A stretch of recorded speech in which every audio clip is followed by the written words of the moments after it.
Hello guys, today I'm going to show you the best streaming PC that you can build on a budget without compromising on the quality of your streams.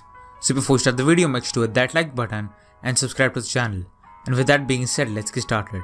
The build that I'll be showing you here in this video will cost you around $600 to buy all the parts and build it, and with it you should expect really good performance in games and should also let you stream pretty much every single popular game out right now with minimal lag and great quality.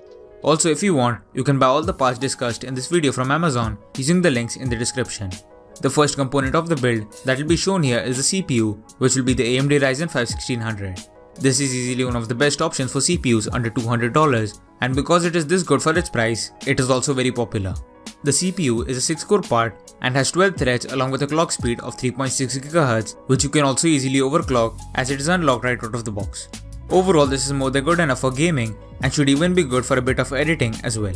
For the motherboard on this, we have the Asus Prime B350M. This is one of the cheapest motherboards you can buy for the AMD Ryzen lineup of CPUs, and just on the basis of that alone, it makes the build. It's a micro ATX motherboard and includes almost everything that you would need out of a budget PC motherboard, along with a bit of extras, such as surprisingly good upgradability options. For the RAM, we have 8GB of ballistic support DDR4 memory. This is a single stick of RAM, that means that it leaves one RAM slot empty, which means that you can upgrade to 16 or more gigabytes of RAM if you want later down the road. Another thing is that as it is DDR4 and 2666 MHz, it should be extremely fast for most work and even for streaming. For the power supply on this, we have the EVGA 500W W1 supply. This power supply is 80+ rated, meaning that it is tested to be a quality power supply, and there is a big reason why this is the standard and go-to power supply for any kind of budget or mid-range build. Also, 500 watts should be plenty enough power to run the system even after having a few upgrades. The GPU that will be used on this build is the Nvidia GeForce GTX 1050 Ti. This is what turns this PC into a gaming and streaming PC, as this will let you run every game out there at least 1080p with the highest settings. The GPU comes equipped with 4GB of GDDR5 memory that should be plenty enough for gaming and even streaming. Right now, even after the GPU prices have increased, this is the go-to option for gaming PCs, and even though its price has increased by quite a bit, it isn't as bad as the rest and is still a great value for the performance you get. For the storage on this, we have a 1TB Seagate Barracuda hard drive. This hard drive is absolutely one of the best storage options you can go for on a budget if you want lots of storage but don't want to compromise much on the speed.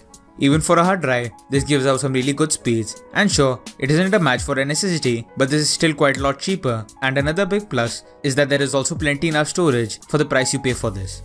Storing all those components is the Cooler Master MCW case. Even though this case is on the budget side, it doesn't feel cheap at all.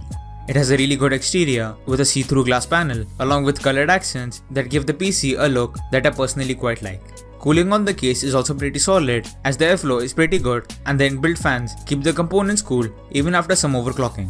So those were all the components of the PC done, and I feel like this was a pretty solid list of components that should give you some great results in games.